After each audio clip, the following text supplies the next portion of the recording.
Today, I'm absolutely delighted to welcome Kerry O'Malley to Manaw at the Table in our winter series, and we're in for an absolute treat today chatting with Kerry. She's an American actress from New Hampshire, a graduate of Duke University and the American Repertory Theatre Institute for Advanced Theatre Training at Harvard. She has a wonderful career across stage and screen, which we're going to delve into in a little while, including starring in the 2002 Broadway revival of Into the Woods, which earned her a Drama Desk Award nomination, and more recently appearing in David Fincher's film The Killer, which was in 2023. Many of you may remember her brother, an actor and comedian, Mike O'Malley, and the two even starred together in The Mike O'Malley Show. Kerry, welcome. Oh, it's so great to be here. Thank you for asking me. Oh, we're thrilled. We're thrilled. I mean, what a great day to be recording Patriots Yes. win and the Golden Globes. I know. It's like showbiz having fun, and then the Patriots just crushing it and being back, Oh, it's so good to have them back. Right, and good to have good news, right? Yeah. And I suppose we should also give a shout out to your great friend, David Joseph, and our podcast producer, Emma. I mean, that's why you and I got together.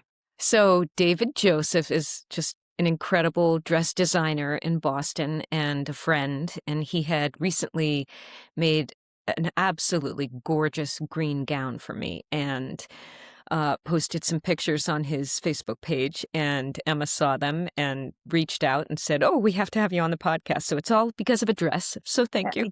And a very beautiful dress. It's really great. Absolutely. So, Kerry, we have lots and lots to cover because, talk about you have such a body of work. But let's get right started.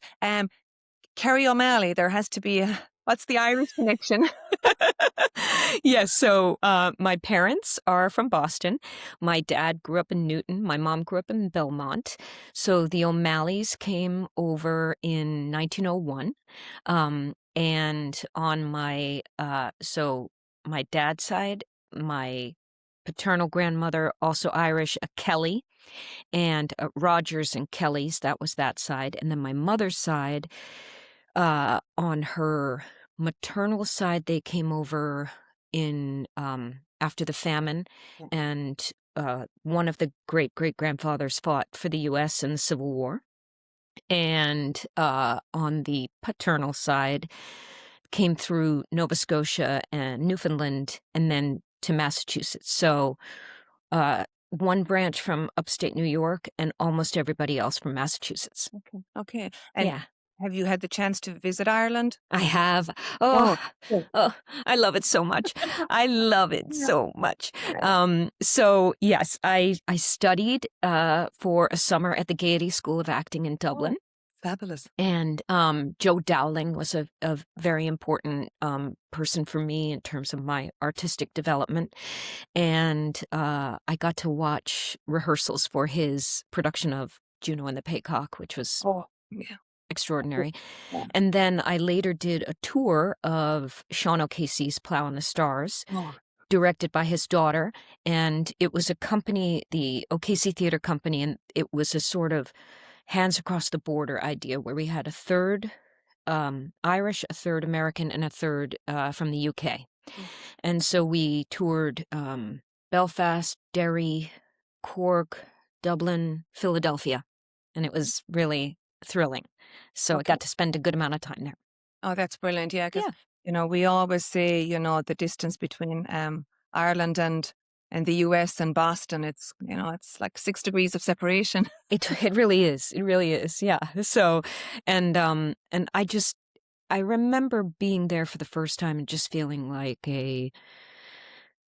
some sort of ancestral, like, belonging, like just feeling like, oh, this is where my people are from. And it was beautiful, Probably, I'm sure you probably felt like anchored. I think that's what I've heard other people say there when they go there for the first time or go back on several visits. That when they get there, they just feel anchored. Yes, it feels right. It feels right. Yeah.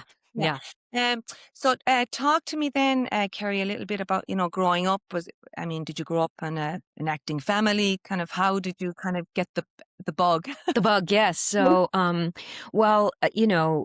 the Irish are very much storytellers, and There's a lot of attorneys in the family. There's a lot of law enforcement in the family, a lot of teachers in the family. So people who are used to being up in front of people talking, or telling stories, communicating. So communicating was always a big thing.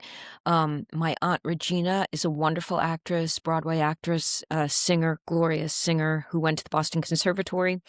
So that's my father's sister. And she, provided an example of someone who was doing it for a career. It was very clear that you could be in theater and make a living at it.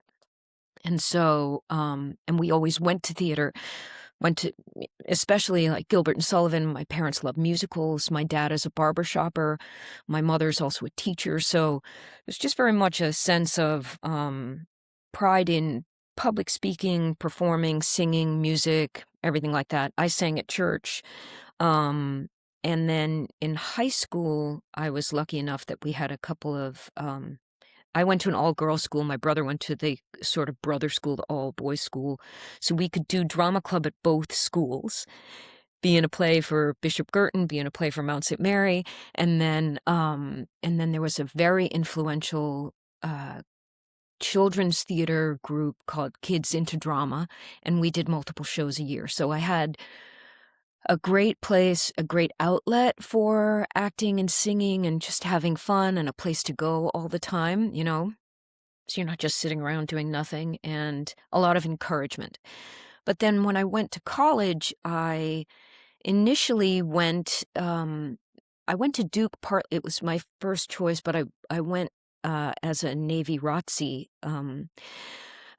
candidate, not a commission, but I was in the program, and I decided, because I really thought I would go into the service, and then Okay. I was cast in a musical at Duke, and it conflicted with my first sailing weekend, and I sort of had to make a choice, and I chose acting, and I sort of stumbled into an incredible program at Duke, a very, very rigorous professional training program, and was very encouraged and got great training. And also from those people there, I was able to see that this was a noble profession, and that I was, I was encouraged that it would work out for me, that I had, the talent and the drive to succeed. Okay. Okay. I mean, that's quite a shift thinking you're going to be in the service and then, going into the It really is. It acting really direction. is. And Mm. I had a bit of a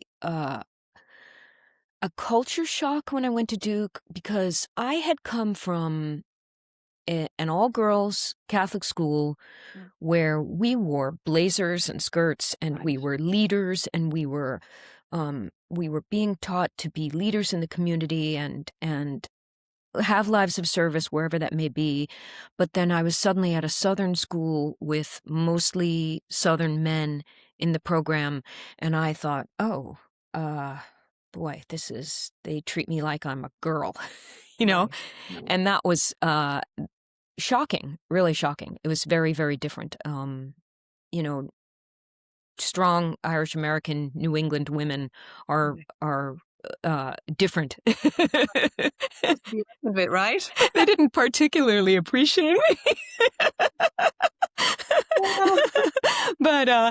But, so and then I found a place that did, so I said, "Okay, I'm gonna put my bossy self to work in theater instead of, the Navy," but, Oh, I figured I'd get to play an officer someday in a movie, so oh, good, good. Now so you graduated from Duke, and did you go on to Harvard for Yes, after right that? after that. So 2-year training program at Harvard, at the ART, incredible, experience, just exposed to so many different kinds of theater. At the time, it's a different artistic director now who's also wonderful, but the mission was different then, Mhm. and very much so. The training was the theater itself, that the repertory theater. It was a repertory company. That's no longer true. That they tried to do American classics. Usually there was a Shakespeare or a Shaw or an Ibsen or a Strindberg in the season. So you had classics, you had classic American, you had contemporary, and you had new work. So quite a bit of breadth in terms of the work that we were learning, understudying, watching every night, and quite a bit of breadth in terms of the styles of acting that our teachers came from, the different traditions they came down from. So after Duke, which was very much a one style of training, at Harvard, I had multiple different kinds of Okay. styles of training that I was trying to incorporate. And it also gave me a couple of years to kind of shed looking so trained, you know. Okay. Okay. Like, you learn how to use your voice. You learn how to you try to learn how to become neutral so that you can adopt other characters, like shed all those things that make, you don't want to sound like you're from New Hampshire when you're doing another show, right? Right. So you learn to shed that, and then you learn how to reincorporate it so that you have what makes you special and individual, but you can also be other people. It's Right. hard. Yeah, oh no, I'm sure, but I'm sure too not probably not to sound too so like so scripted and more natural. Yeah, because you come out of drama school and your articulation is very clear, and Right. there's often when theater actors start in film and television, they often get the note, it's too theater. It's just take it down a notch. It's too theater, and that's just a natural progression in turn. It's the same with ballet dancers who suddenly are trying to do tap, or classical musicians who are trying to do jazz. You need time for things to settle and get incorporated, and you develop your own taste. And for me, Harvard was that place where that really started. Okay, great. And then, Kerry, I mentioned in the introduction, I mean, you've really had a wide ranging career across Broadway, television, film. So when did kind of things fall into place? And I mean, I just want to give the audience, I mean, theatre Into the Woods, Little Women. Now, this is just, I mean, I've just pulled a couple because we'd never get through the podcast. Film, oh no, so theatre, Into the Woods, Little Women, and then, currently you're, 2024, the 6888, Night Bitch, then TV, I mean, they're endless. Law and Order, The Monk, SEAL Team, one of my favorite. I mean, you're currently on Man on the Inside. I mean, there was Brotherhood, which we'll talk about for our, Oh, sure. New England audience. So when did it kind of all fall into place for you? Well, my very first audition in New York was for a Broadway show, and I booked it. It was for Cyrano, a musical version of Cyrano. And many of my friends said, "Look, it's not going to be like this. You don't just come to New York and book a Broadway show." But I was really lucky, and then I left that show to do the tour of Ireland with Siobhan O'Casey's company. And I was very intentional in the early part of my career that when I did a musical, that I would try to do a play next. And when I did a classical show, I would try to do a modern show after that. If I did a comedy, I'd try to do a drama next, so that I couldn't get pigeonholed.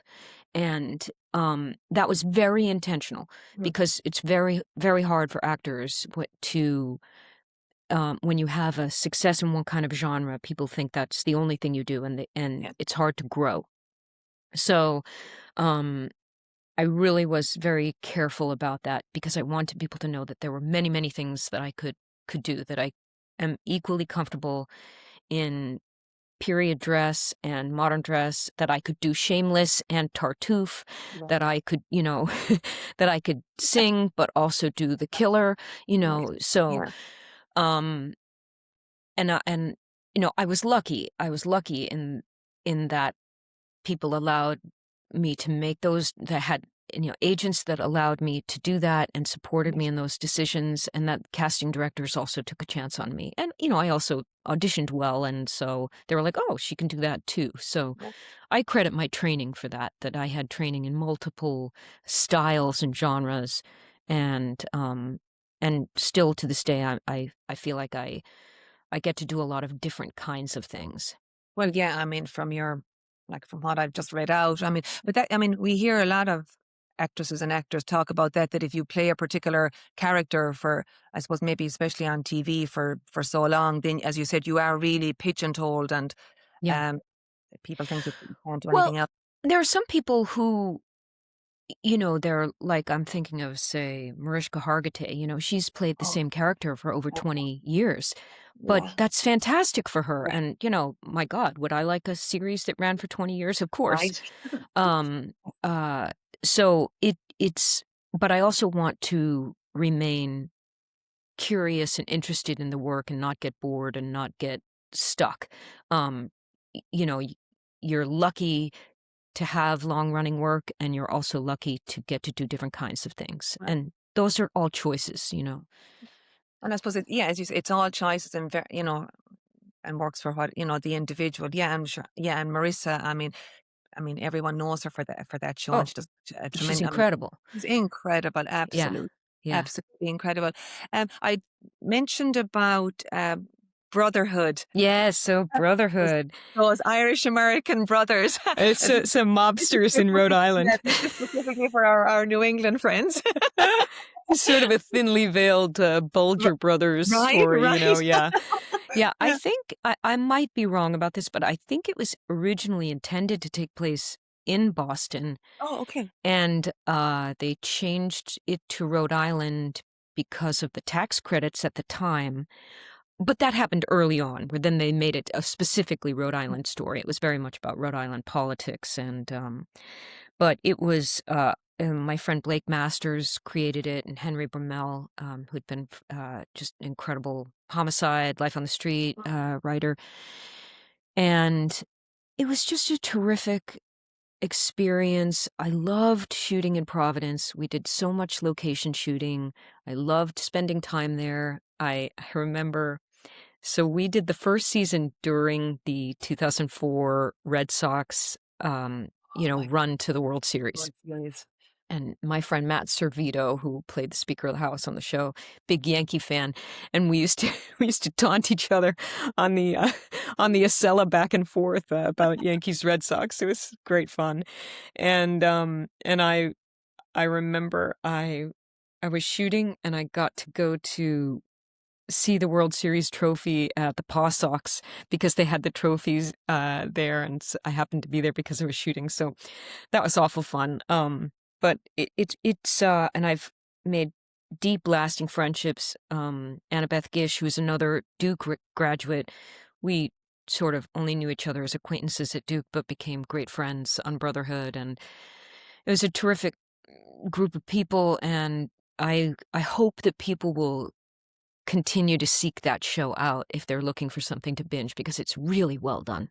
Yeah, I think I mean, people still talk about it because I'm mentioning to someone that you were coming on and they said, oh, ask her about Brotherhood. Yeah, it was So, great. the Bulgers and yeah, so no, yeah, it sounds like you had a lot of fun. And then, of course, currently you're on Man on the Inside and, of course, Ted Danson and Cheers here in Ugh. Boston. That I seems like a lot told of, him, yeah.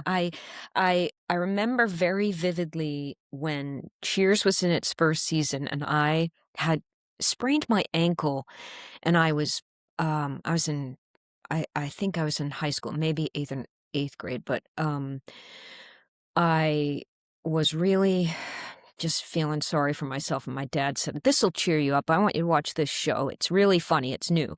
And we sat down and watched Cheers. And we loved the show so much. And my dad saw an ad in the back of, I think it was TV Guide, that was like, Cheers fan club, save the show, because it was on the bubble. They thought it was going to be canceled. And we sent in our, I don't know, $10 or whatever to join it. And I got a pin with it had like a beer stein on it, and Cheers fan club. And now, my God, this many years later, I'm acting with Ted Danson. It is astonishing to me.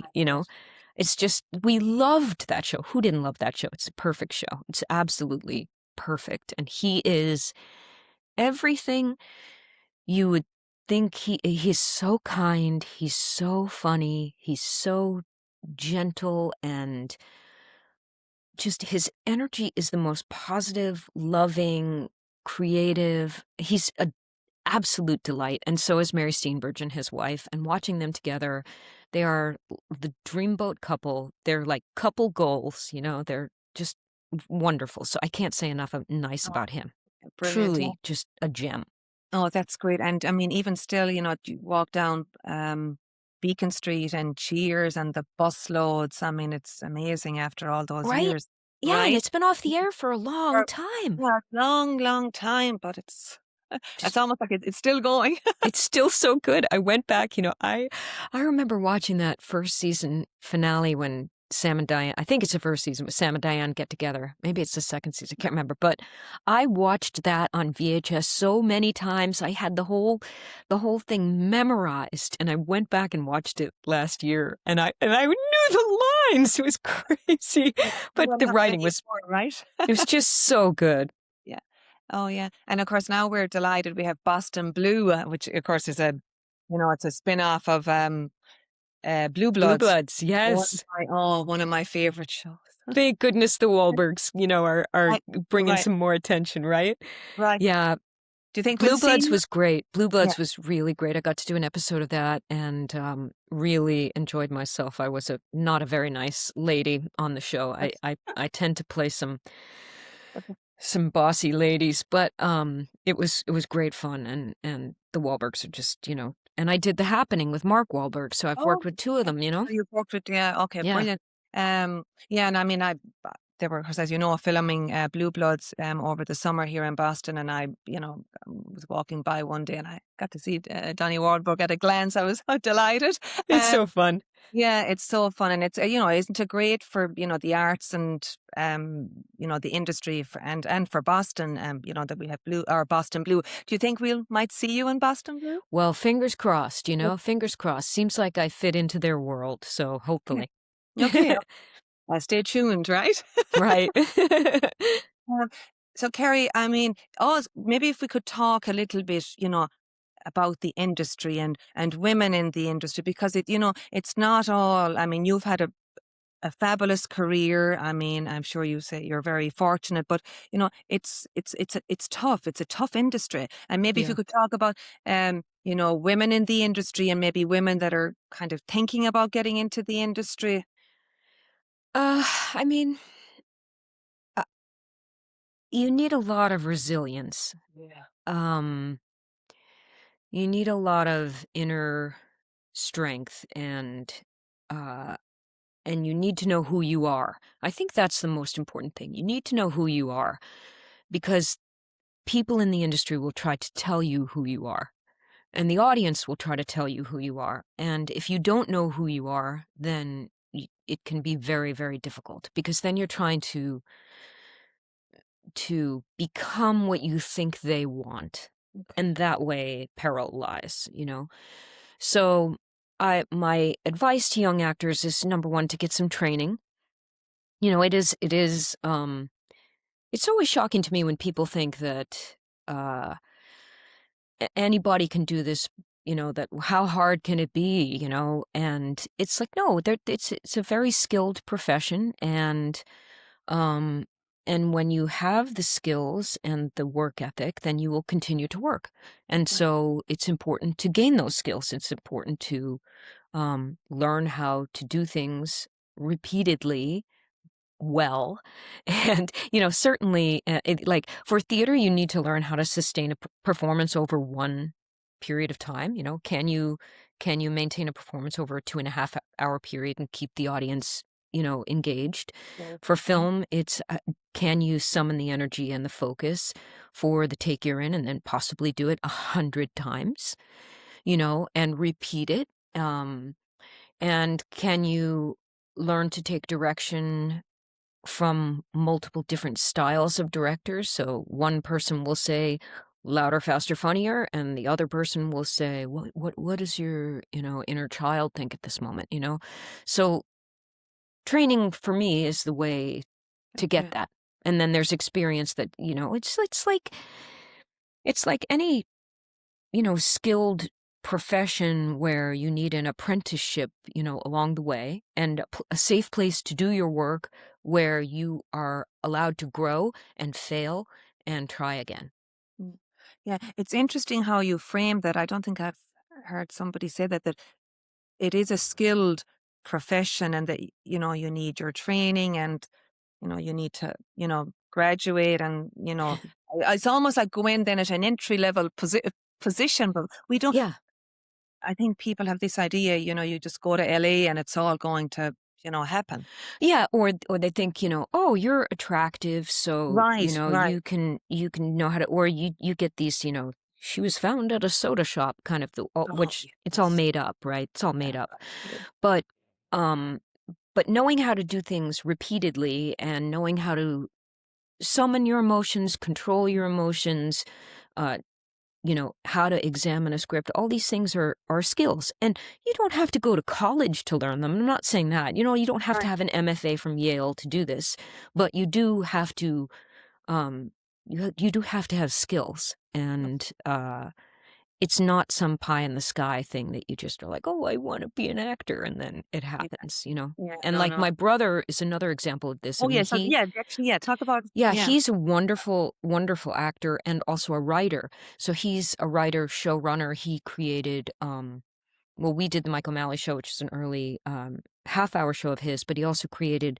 Survivor's Remorse, which was on Stars, and Heels, which was on Stars, and he also has just a wonderful acting career. He's an Emmy nominee, but he's a guy who never stops working. He's Mhm. always working at his craft, always, and takes it very, very seriously. So when people are like, how do I become a showrunner? It's like, well, you work really hard.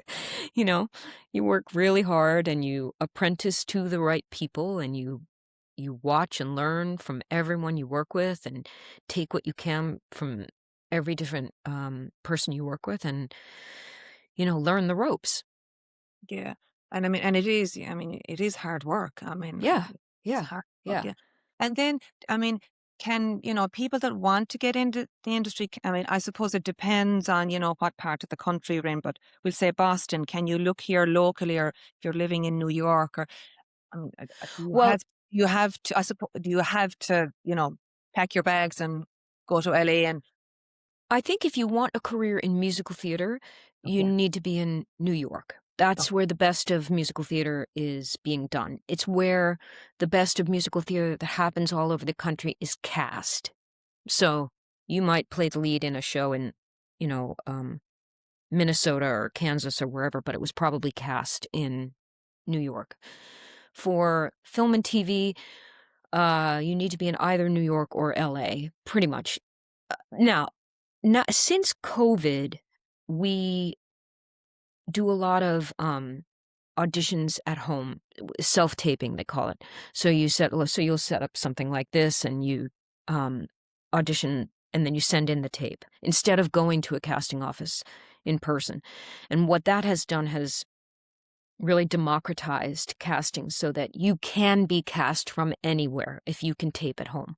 The problem becomes you need to most likely work local, what they call union wise, if you're in the union. So if you get cast in LA, um, you you need to get yourself to the city where the movie is happening. So if I live in Boston and I'm auditioning for a show in New York, I need to get myself to New York for the shoot. They might not necessarily put me up, get me there. Sometimes they will. Like if I do Blue Bloods, they fly me in, they put me up. That's fine. Other shows they'll say, "We'll give you the part, but you need to work local." And then you need to put yourself up and that's really expensive, you yeah, know? You're not going to like so if you live in Boston and you want to work in Atlanta, where are you going to stay, you know? So, but there are good opportunities in Boston, not as many as there were for a while, but I think it will come back. And I unfortunately don't really know the scene as well as I used to when I was mhm, there, but I had great opportunities when I was there, and there are great teachers in Boston. Certainly, there are great theater programs in Boston, and all the people teaching in them also teach privately. So there are great people to get voice lessons from, great people to get acting lessons from, great people to get audition lessons from. There's Commonwealth Shakespeare Company, which is fantastic and has a wonderful training program. There's, Arts Emerson, there's Boston Conservatory, like all the universities have yeah, tremendous talent, and there's an incredible, incredible depth of talent of actors who work primarily in Boston yeah. and all throughout Massachusetts. So, and And Rhode Island, yeah, Trinity and Rep. also, New Yeah, England, I mean, we're very fortunate. Yeah. names come out of New England. You talked about Kerry just a little bit about COVID. I mean, were you?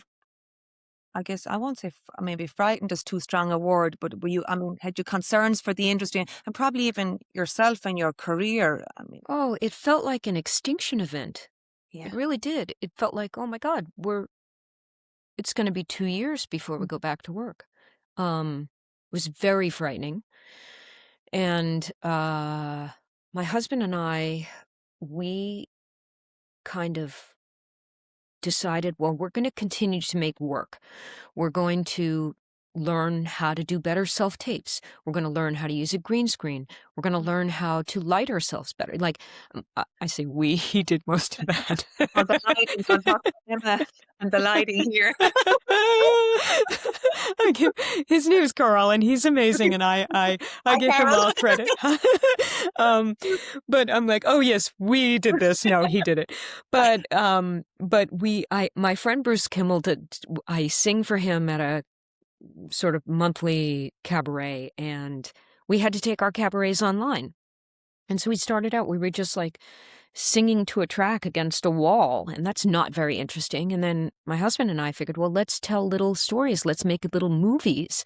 And so Carl learned how to do like virtual sets, and then we tried to make them as visually interesting as possible. So we just took the challenge of, being at home and in our studio and said, well, let's get some skills. So I think a lot of actors in the self-tape era um, are very challenged by not being able to go in the room and be with people, auditioning with people, and they really miss that. And Mm. they've and I think if you live alone, it's extremely difficult because you need somebody to read with you, and if you're technologically challenged, like I don't know how to edit, I don't know how to do sound, I don't know how to do, and my feeling has just been, we just have to adapt. Like it's adapt or die. This is the way it's going Yeah. now, and we just have to learn how to do it. Yeah, I know. I mean, you look at across all industries. I mean, Yeah, we all had to adapt. Um, I um, I want to go back to one thing I was talking about yeah, the younger people starting out, and particularly women in the industry. Then I guess as people age in yeah, the industry, there's all this pressure on women. You have to look yeah. this way.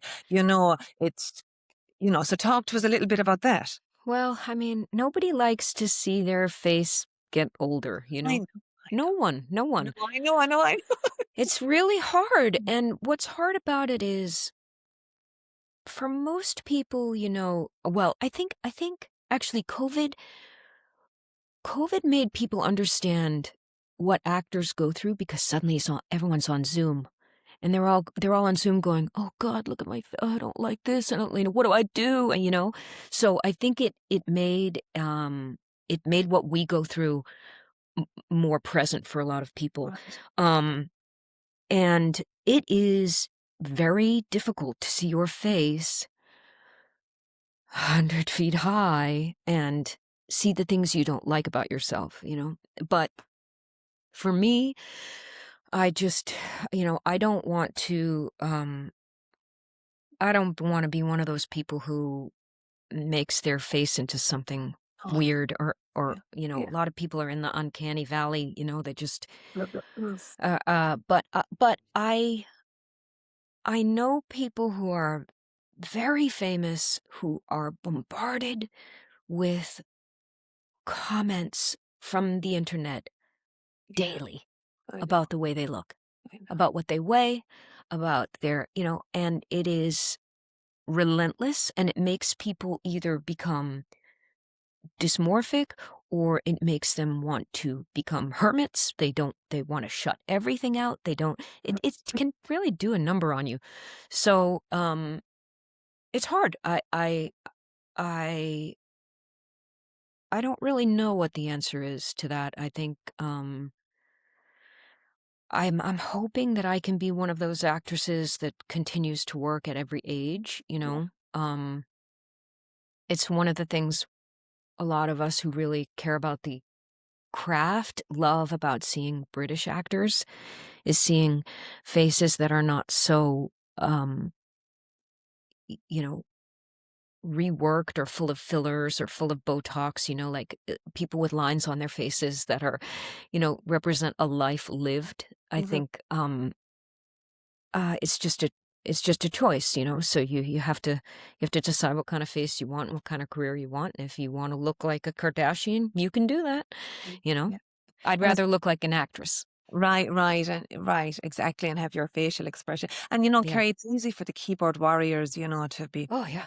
typing away and saying all horrible things. But I think, like you look at, Helen Mirren and, Yeah. Glenn Close. I think that gives people hope.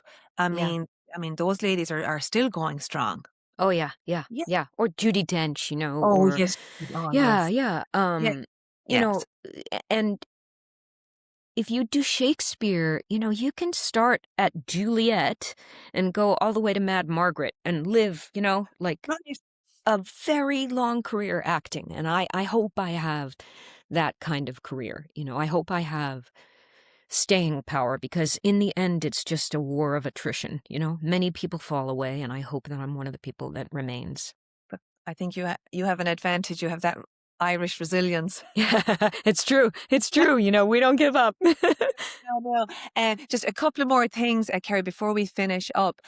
Is there a role, or someone you would love to play? Oh, I have so many women I would love to play, and I don't see how any of their stories are commercial. So I'm like, whoa, that's like, there's a novel. I won't say what it is because I don't want someone to steal my idea, but it is No, such no, a no. non-commercial idea, and I keep thinking about this novel and how much I can see it as both a film and as a musical, and I just am so lit up by this story, and I know that I just can't sell it to anybody. Like, I would love to do a biopic about Frances Perkins and the New Deal. No one wants to make that. No, I know. No one. So, I mean, would I have loved to have played Grace O'Malley? 100%, but it's not going to happen. Um, I, uh, I would like to think that the great role for me has not yet been written, Okay. Okay. I love that. you know? Okay. All right. Yeah. Okay. Okay. We'll leave it at that. Okay. Thank you. In a maybe, or maybe sooner. Okay. Yeah. So now, what does Kerry O'Malley like to do for fun? And I know we respect your privacy and your husband's privacy, but So, one thing I love to do that might be of interest to your audience in particular is I am very interested in our family history.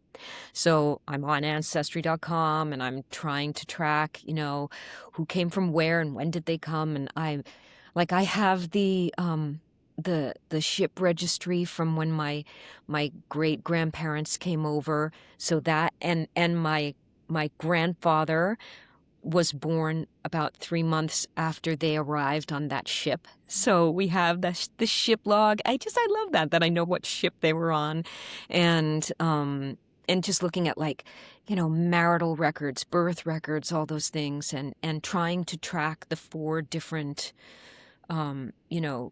grandparents to see their individual stories and when they came and why they came. So that's very, very interesting to me, and can really you can spend a lot of time.